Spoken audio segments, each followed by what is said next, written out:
Aujourd'hui, je vais vous parler de la chemise en jean.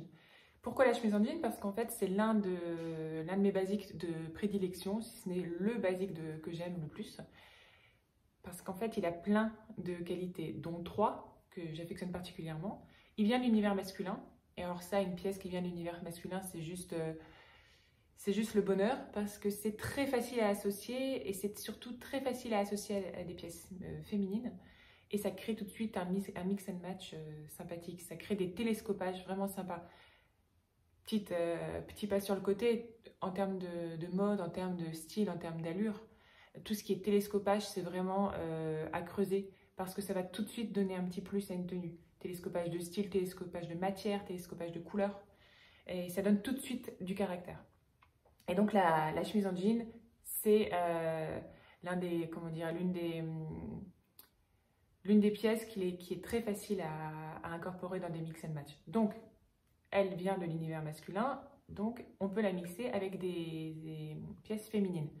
Deuxième chose que je trouve très sympa, c'est qu'elle va à tout le monde. Il faut trouver le modèle qui va bien nous aller avec le grammage de jean qui va fonctionner en fonction de notre morphologie. Mais concrètement, c'est une pièce qui va à tout le monde. Et troisièmement, donc on a dit qu'elle était issue de l'univers masculin, qu'elle allait à tout le monde, et aussi que voilà, qu'elle fait partie de ces pièces qu'on peut mixer à fond. Je viens de vous le dire avant, mais ça faisait partie des 3 points pour lesquels elle était intéressante. Donc voilà. Alors, comme tout basique, le problème, on est d'accord, c'est de réussir à déterminer quelle va être sa bonne version. Parce que des chemises en jean, on peut en trouver partout. On est d'accord, il y en a partout. Il y en a partout, dans n'importe quelle enseigne, du haut de gamme, du bas de gamme, du fast fashion, il y en a partout. Le problème, c'est qu'une chemise basique, une bonne chemise basique, il y en a très très peu. Chez Gucci, on va avoir des enluminures. Chez Zara, ils vont mettre une manche ballon. Ils vont mettre des boutons strassés. En fait, l'idée, c'est que toute chemise qui n'est pas sobre, donc toute chemise en jean qui va avoir des détails, comme je vous dis, donc broderie, impression, effilochage, col Claudine, col mousquetaire. Une chemise en jean, un col, c'est ça, hein, c'est pas un col Claudine. Tout ça, en fait, ça parasite. Et donc, au mieux, on se retrouve avec une chemise en jean avec un vrai caractère. Donc, Gagny, on avait fait des sympas, ce genre de choses. Mais ça devient une pièce forte. Donc, ça devient une pièce difficile à associer. Et là, c'est pas ce qu'on recherche. Nous, on veut quelque chose, on veut un copain. On veut une pièce qui va être super facile à porter et qui va en plus nous aider à en porter d'autres. Okay? Donc, pour ça, il faut que la chemise en jean soit, donc je vous ai dit, sobre, excite tous les détails un petit peu compliqués, qu'elle soit non cintrée. Dès que c'est cintré, on a quelque chose de féminin, c'est souvent un entre-deux, c'est rarement heureux. Et ce qu'on recherche dans la chemise en jean, c'est son côté unisexe. Dès que c'est cintré, ça fait très féminin. Donc une coupe droite. L'idée, c'est ça va être de pouvoir la faire blouser un petit peu. Une coupe droite, au niveau des poches, très important les poches. Surtout qu'en ce moment, ils font n'importe quoi. Il y a une tendance des poches immenses. Vous savez, les poches qui prennent la moitié du buste. Alors ça, j'ai rarement vu quelqu'un sur qui c'était joli. En fait, ça crée un déséquilibre au niveau du buste, donc faut mieux éviter. Ensuite, chez les jeaners, ils font beaucoup ça. Ils reprennent le principe de la poche avec un rabat. Avec un rabat et avec une pression, okay, ou un petit rivet.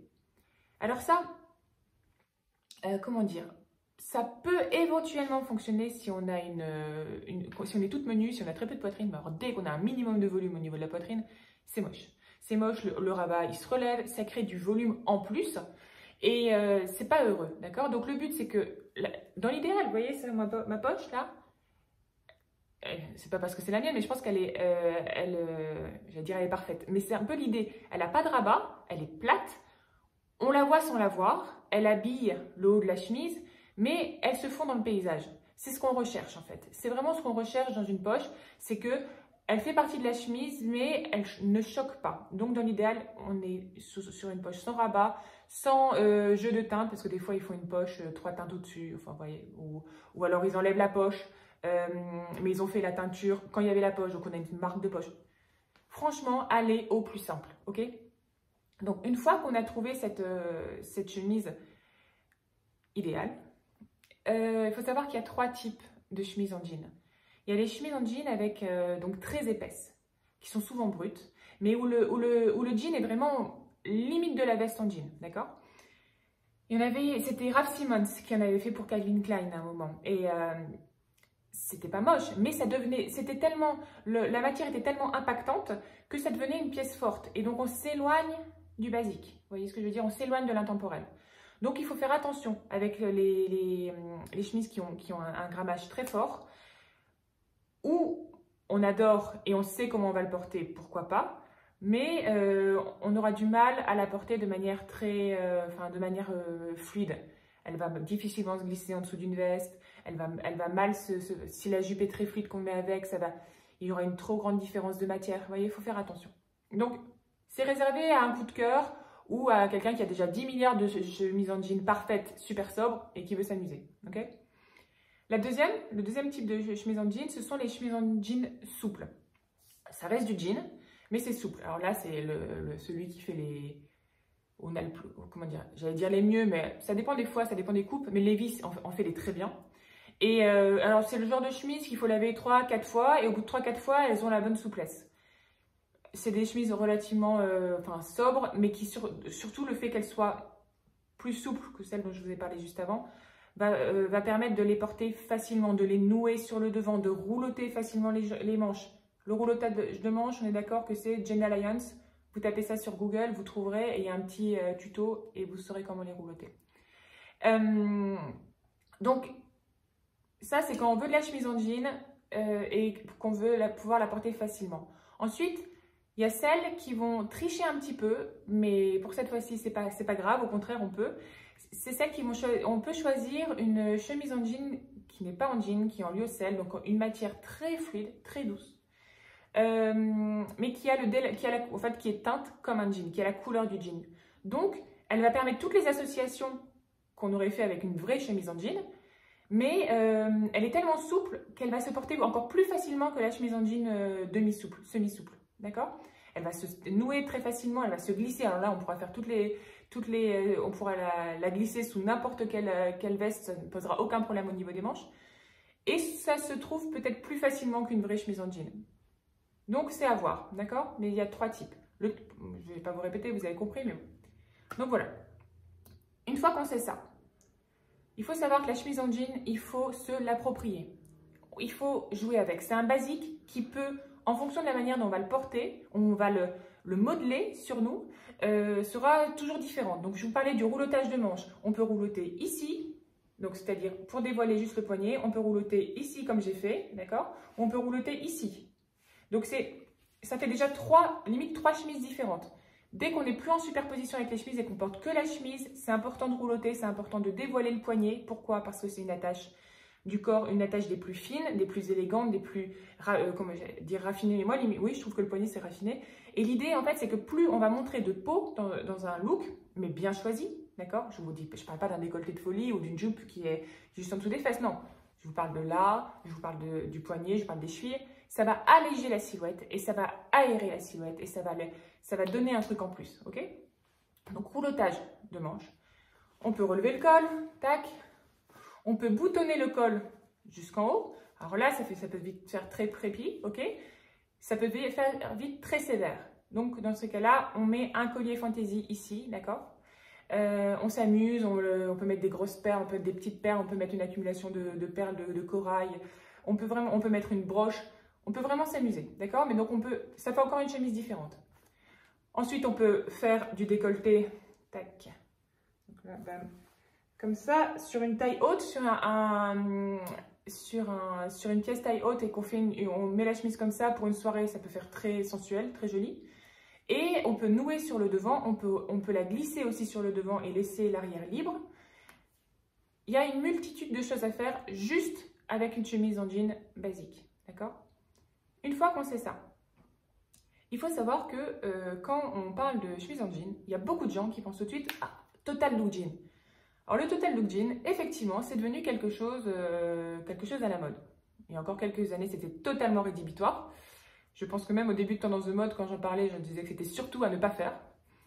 Comme quoi, Hein, c'est marrant, hein, à force de voir des images, à force de voir des looks sur les défilés, notre esprit se reformate. Et moi, aujourd'hui, je trouve ça assez joli. Mais c'est joli, mais c'est pas facile à manier. C'est pas facile à manier parce qu'il va falloir trouver la bonne différence de teinte entre le jean du bas et le jean du haut. La première chose à savoir, c'est qu'on porte le jean le plus clair au-dessus et le plus clair en dessous. Il peut y avoir des exceptions, mais là, on parle des choses qui permettent de réussir le look à tous les coups. Donc, plus clair au-dessus, plus foncé en dessous. Ça équilibre mieux la silhouette et tout ça. Ok ? Sachez que si la teinte du jean du bas et du haut sont trop rapprochées, ça va créer un effet bizarre, ça va créer un faux ensemble. On aura l'impression que ça n'est pas fait exprès, souvent ça ne l'est pas d'ailleurs. Et ça va pas être très joli, d'accord? Si par contre on a une teinte très foncée en dessous et très claire au-dessus, on va avoir un cassage de silhouette. On a l'impression que la silhouette, il y a deux parties qui ne communiquent pas ensemble. C'est à éviter également. L'idéal, c'est de trouver des pièces avec 2 nuances, 3 nuances de bleu de différence, d'accord? Il n'y a pas de règle, hein, il faut regarder, il faut matcher, il faut demander. Il faut demander par exemple à son compagnon, à son mari, à son fiancé, à ce que vous voulez, mais à un mec, parce que souvent en fait les mecs ils n'ont pas ce côté fashion, mais ils ont le bon sens. Et si ça fonctionne, si ça fait joli, juste joli, ils vont le dire. Par contre si ça fait juste ridicule, ils le diront aussi. Donc c'est un bon, à son boulanger, à son boucher, enfin à un homme quoi. Et un mâle blanc de plus de 50 ans. Parce qu'en ce moment, on leur tape dessus, alors il faut les rendre utiles. Je rigole. Et donc, ça m'a fait perdre le fil. Donc, le total look jean, voilà. On le fait aussi avec des jeans, donc avec du pas de def, avec du boyfriend. On peut le faire avec du slim, mais le slim, c'est moins tendance en ce moment.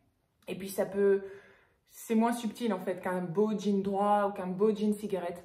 Plus il y a d'élastane, moins c'est subtil en fait. C'est comme ça, mais c'est dommage.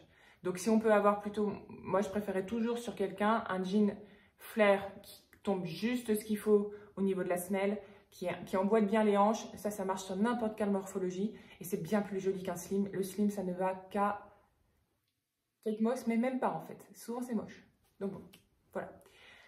Ensuite, donc on a fait le total look jean. Il faut savoir que je dis beaucoup, il faut savoir, il faut que je fasse attention. La chemise en jean, il faut penser à la substituer à la chemise blanche. Je vous explique. La chemise blanche, c'est quelque chose qu'on va mettre de manière classique sous un blazer, qu'on va mettre avec une jupe droite, qu'on va mettre avec un pantalon de tailleur. Et donc, on va avoir une tenue assez classique pour aller au boulot, ou essentiellement pour aller au boulot. Si, à la place de la chemise blanche, on met une chemise en jean assez souple, ça change toute l'allure, ça change toute la dégaine. Ça va être super joli avec une jupe droite, ça va être canon sous un blazer, et ça fera pas moins chic, ça fera plus dynamique, plus jeune, plus frais, vous voyez, et ça permet vraiment de twister une tenue de bureau. C'est vraiment à penser. Et on s'amuse sur les teintes de la chemise. La plupart du temps, elle ne sera pas trop foncée. Mais une chemise brute peut être sublime sous un blazer noir, sous un blazer bleu marine. Une chemise un peu bien claire, limite grise, sur un bel anthracite. Vous voyez? Amusez-vous là-dessus, ça peut vraiment être très sympa. Je suis sûre que vous aurez plein de compliments. Ensuite, et là c'est ma partie préférée, parce que c'est là qu'elle excelle, la chemise en jean, c'est quand on la mixe à des pièces qui ne font pas partie de son champ lexical. Qu'est-ce que c'est une chemise en jean? C'est une chemise, donc c'est une pièce masculine, c'est une pièce casual qui vient de l'univers du western, ok? Et de l'Amérique. Donc ça, c'est sa sphère. Quand on la mixe à des choses qui sont féminines, sophistiquées, urbaines, eh bien, elle prend une autre dimension. Et par exemple, si on la mixe à un jupon taille haute, midi, en imprimé africain, ou en guipure, ou avec plein de godets dans une jolie soie, vous voyez? On est complètement dans un univers différent et on les mixe ensemble. Et là, on n'est pas dans le premier degré de glamour et on n'est pas dans le premier degré tomboy, vous voyez? Et ça fonctionne, ça franchement, le mix. Toute jupe très féminine. Donc, il y a la jupe crayon, il y a la jupe, la mini-jupe en cuir. Avec une chemise en jean, ça apaise tout de suite la sensualité de cette jupe. On la porte à plat, bien sûr. Ou avec des talons en soirée, mais bon, c'est quand même mieux à plat. Donc, avec tout ce qui est jupe, ça, c'est magnifique. Et donc, on peut la nouer sur le devant. On peut la glisser à demi, juste un pan. Là, après, c'est en fonction. Mais sachez que plus vous avez une pièce féminine sur le bas, plus pensez chemise en jean. Ne pensez pas chemisier délicat, ne pensez pas caraco en soie. Non, pensez à un truc qui va casser. D'accord? C'est hyper important. Ensuite, la petite chose sympa, c'est qu'on l'aura choisi tellement sobre, notre chemise en jean, c'est qu'on va pouvoir l'accessoiriser, mais autant qu'on veut. Et d'autant plus si c'est un total look jean, alors là, on se lâche et on opte pour des ceintures un peu originales avec une boucle avec un animal, vous savez, les scarabées ou ce genre de choses. Elle peut être fluo, elle peut être léopard, elle peut être imprimée zébrée, même si j'aime pas le zébré, mais bon, vous voyez, c'est cette idée-là. Parce que l'idée, en fait, avec le total look en jean, c'est que c'est intéressant de casser et de faire une petite séparation avec une ceinture. Mais sans parler du total look en jean, ne serait-ce qu'avec ça, on se lâche sur les bijoux, on met des accumulations de colliers, bracelets manchettes, on peut opter pour des lunettes hyper glamour, des lunettes de caractère, des lunettes conceptuelles. On peut en fait, avec un chignon, ça passe parfait. Si on n'a pas habillé le haut et qu'on garde comme ça un côté tomboy, on met des boucles d'oreilles dorées. Vous savez, les alighieri, je pense que c'est comme ça que ça se prononce. Vraiment des belles boucles d'oreilles qui vont rehausser en fait le haut du corps. Du corps. Donc on habille les poignets, on met une montre, des bracelets dorés, des bracelets brésiliens. Vous voyez, on accumule, on s'amuse, on fait de ses bras des cabinets de curiosité. Cette chemise, elle permet ça. Elle permet vraiment de s'amuser, de se mettre un foulard dans les cheveux. Ça ne sera pas too much en fait, parce qu'elle va apaiser. Elle va vraiment apaiser l'accessoirisation. Donc voilà, ça c'est... en fait, j'ai fait un peu le tour là, de ce que je voulais vous dire par rapport à ça. J'ai mes petites notes, là je vais checker. Tchouk, tchouk, tchouk, pièce féminine, télescopage, ouais. Et je voulais juste vous dire qu'en fait, un truc, c'est que moi, mes mix préférés, c'est de prendre un blazer bleu marine, de mettre une chemise en jean en dessous et de la déboutonner assez largement pour mettre ensuite un débardeur blanc en dessous de la chemise. Et au printemps, le tout dans un jean flair, ça rend vraiment sympa. Et aussi, ce que j'aime bien, c'est de placer une chemise en jean sous un blazer en tweed. C'est un bon mix aussi. Les deux matières fonctionnent vraiment bien. Donc voilà. Ensuite, vous allez me dire, ah oui, non mais elle était sympa Lise, mais on la trouve où cette chemise en jean? En fait, c'est là le problème. J'adorerais vous dire, vous prenez celle-ci ou celle-ci et vous avez la chemise en jean idéale. J'ai fait beaucoup de recherches avant de préparer l'article et je ne l'ai pas trouvé en fait. Je ne peux pas vous dire telle chemise, c'est nickel, vous êtes bonne. Éventuellement une Levi's, mais il faut essayer parce que je pense qu'elles sont un peu cintrées. En fait, la chemise en jean, c'est comme pour tout basique. Vous ne le trouverez pas en vous disant... Mercredi après-midi, je fais du shopping, mission chemise en jean, je trouve ma chemise en jean. Ça m'étonnerait vraiment que vous la trouviez. Ok? Pourquoi? Parce que ce genre de pièces, c'est les pièces qu'on trouve en étant à l'affût tout le temps. Et souvent, on la trouve pas là où on pensait la trouver. Il faut regarder quand votre mec achète un pull, vous regardez au rayon homme les chemises. Quand vous allez dans un magasin tout pourri, je sais pas où, au fin fond de Paris, ou j'en sais rien, pour acheter une babiole à votre enfant et qu'il y a des 2-3 vêtements, regardez. Regardez dans les vides-greniers, regardez sur les ventes de produits de seconde main. Regardez partout. Ayez toujours ça dans la tête en disant « il faut que je trouve ma chemise en jean ». N'ayez que ça, hein, parce qu'après, s'il faut aussi que vous trouviez votre trench, votre jean parfait, il y aura trop de choses. C'est une mission l'une après l'autre.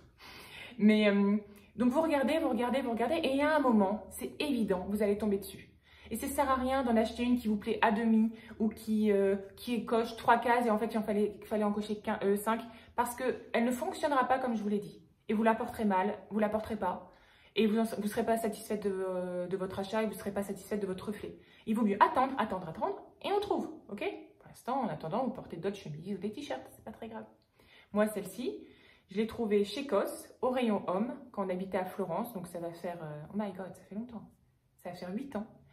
Et depuis, j'en ai jamais trouvé une qui me plaisait. Donc pourtant, j'ai regardé, hein, parce que je me suis dit qu'elle, tôt ou tard, elle allait partir en lambeaux. Ce n'est pas encore le cas. Et, mais bon, c'était un coup de chance. Je passais, je devais même pas faire de shopping. Je l'ai vue dans la vitrine, tac, j'ai regardé, bam, et c'était elle. Donc, soyez à l'affût. D'accord? Soyez à l'affût et ne vous dites pas, je vais pas regarder là, je vais pas regarder là. De toute façon, je trouverai jamais des fringues. Quasiment, moi, toutes mes fringues, mes fringues préférées, je les ai trouvées dans des endroits improbables. Ok? Sur ce, je vous souhaite une bonne journée et puis à la prochaine. Ciao!